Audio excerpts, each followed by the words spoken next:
Hello everyone, welcome to learning science. आज का topic है प्रोटीन्स। जो प्रोटीन्स है वो नेचुरल पॉलीमर है, यानी कि वो हमें नेचर से मिलता है। Proteins are linear, not branch or not ring polymers of amino acid. जो प्रोटीन है वो लीनियर पॉलीमर है अमाइनो एसिड का, यानी कि वो ना तो ब्रांच होता है ना तो रिंग के फॉर्म में होता है। The 20 genetically encoded amino acids are the molecules which share the center core alpha carbon atoms, which is bonded to N-terminus amino group, that is NH2, to a C-terminus carboxylic acid group COOH, to a hydrogen atom and a side chain of amino group also called the R group as shown in figure. The R group determines the identity of amino acid. तो 20 genetically encoded amino acids होता है। यहाँ figure में दिया है, centre में alpha carbon atom होता है और यहाँ पे COOH ग्रुप जुड़ा हुआ होता है। सिंस C है तो इसको कहते हैं C टर्मिनस, और यहाँ पे NH2 ग्रुप जुड़ा हुआ होता है और इसको कहते हैं N टर्मिनस, और एक हाइड्रोजन जुड़ा हुआ होता है सारे अमाइनो एसिड में, और यहाँ पे एक R ग्रुप होता है। और ये R ग्रुप जो है अलग अलग होता है, और ये R ग्रुप हमें बताएगा different types of amino acid.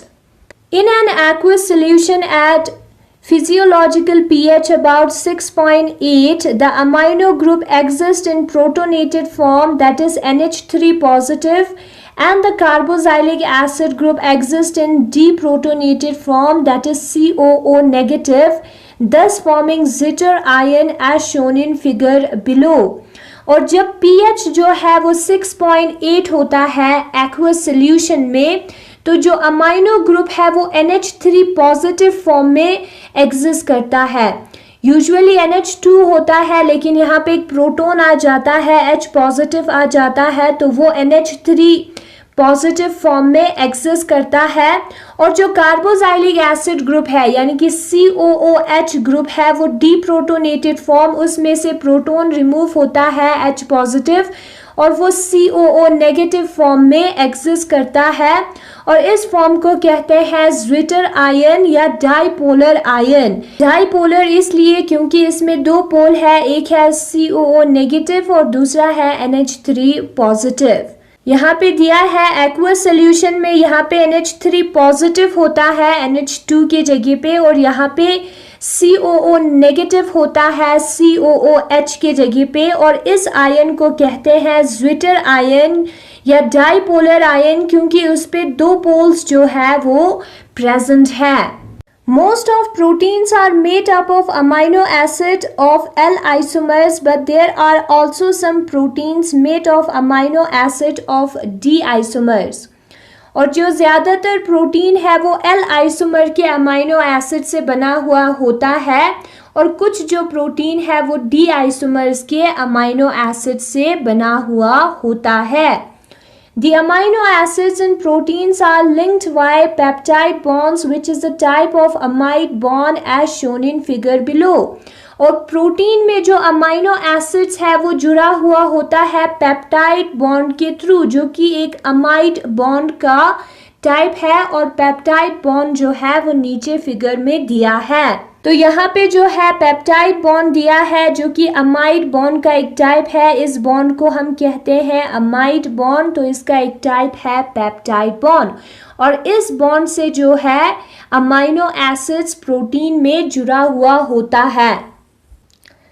The proteins with less than 20 amino acids are called peptides और polypeptides, और वो प्रोटीन जिसमें 20 से कम अमाइनो एसिड से बना हुआ हो या जिसमें 20 से कम अमाइनो एसिड प्रेजेंट हो उसको कहते हैं पेप्टाइड्स या पॉलीपेप्टाइड्स।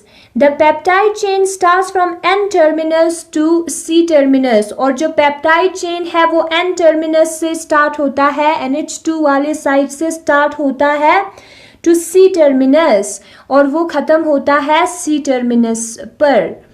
फिर उसके बाद आता है function of protein. Proteins like myoglobin store oxygen in muscle.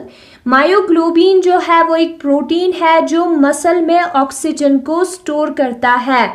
Haemoglobin transport oxygen, और हीमोग्लोबिन जो है वो भी एक प्रोटीन है जो ऑक्सीजन को ट्रांसपोर्ट करता है बॉडी में। Enzyme catalyst biological process. Elastin gives elasticity to arterial walls and ligaments.